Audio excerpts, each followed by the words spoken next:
एक गांव में रमा और रीना नाम की दो बहनें रहती थीं। उनके माता पिता बचपन में ही गुजर गए थे। जब से ही रमा और रीमा सब्जियां बेच बेच कर अपना घर का गुजारा करती थीं। फिर एक दिन, रीना, चल हमें सब्जी बेचने भी तो जाना है। हाँ हाँ रमा, चल जल्दी चलते हैं। ये नाव अलग, इसके लिए रोज 20 रुपए देने पड़ते हैं। फिर वो दोनों सब्जियां बेचने के लिए चली जाती हैं। सब्जियां ले लो, सब्जियां। सब्जियां ले लो, सब्जियां। अरे बहन, जरा 1 किलो टमाटर देना। लो टमाटर। भैया, आपके 20 रुपए हो गए। मुझे 1 किलो बैंगन दे दो। फिर शाम तक उनकी सारी सब्जियां बिच जाती हैं। चल रीना, वहाँ नदी के किनारे बैठकर अपना खाना खा लेते हैं। हाँ चल जल्दी, मुझे भी बहुत जोर से भूख लग रही है। फिर वो दोनों खाना खाकर अपने घर चली जाती हैं। अब मैं तो सो रही हूँ, बहुत थक गई मैं तो। हाँ, मैं भी थक गई और कल भी जल्दी सब्जी बेचने के लिए जाना है। फिर वो दोनों सो जाती हैं। फिर अगले दिन, रमा जल्दी उठ जा,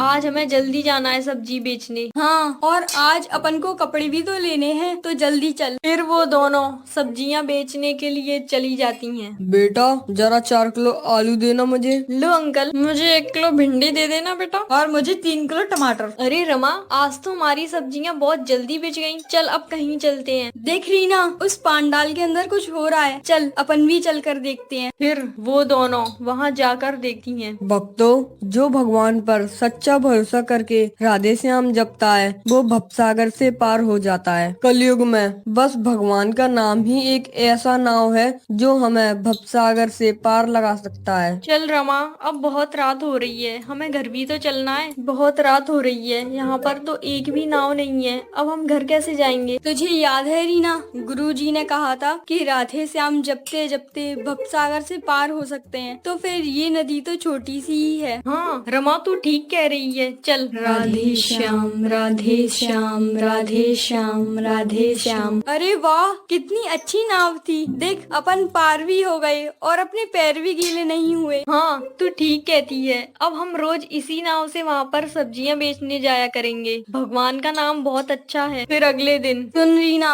गुरु ने हमें इतनी अच्छी नाव दी, उसके लिए हम गुरु का धन्यवाद कर दें घर पे भोजन खिलाकर। तू ठीक कह रही है। जा, अब तू गुरुजी को बुला ला और मैं घर की सफाई करके घर में खाना बना लेती हूँ। फिर वो नदी पार करके गुरुजी को बुलाने के लिए जाती है। गुरुजी, आपकी वजह से तो हमारा जीवन ही बदल गया। हम आपकी सेवा करना चाहते हैं, हमारे घर चलो, हम आपको भोजन कराएंगे। बेटा, तुम देखने में तो बच्ची लग रही हो, पर तुम्हारी भक्ति और तुम्हारा ज्ञान बहुत बड़ा है। चलो बेटी, कहाँ है तुम्हारा घर? चलो। गुरुजी, हमारा घर उस नदी के पार है। अब तो हमें नाव की भी जरूरत नहीं पड़ती। वो कैसे बेटी? तुम बिना नाव के कैसे घर जाती हो? गुरुजी, बोलो राधे श्याम और मेरे पीछे आ जाओ। शायद ये ज्यादा गहरी नदी नहीं होगी। चलो, मैं भी चले जाता हूँ। अरे बेटी, मैं तो डूब रहा हूँ। मुझे लगता है ये एक चुड़ैल है जो पानी पर चल रही है। हे भगवान, मैंने आपकी जिंदगी भर सेवा की है, मुझे बचाओ, ये चुड़ैल से मुझे बचाओ। अरे गुरुजी,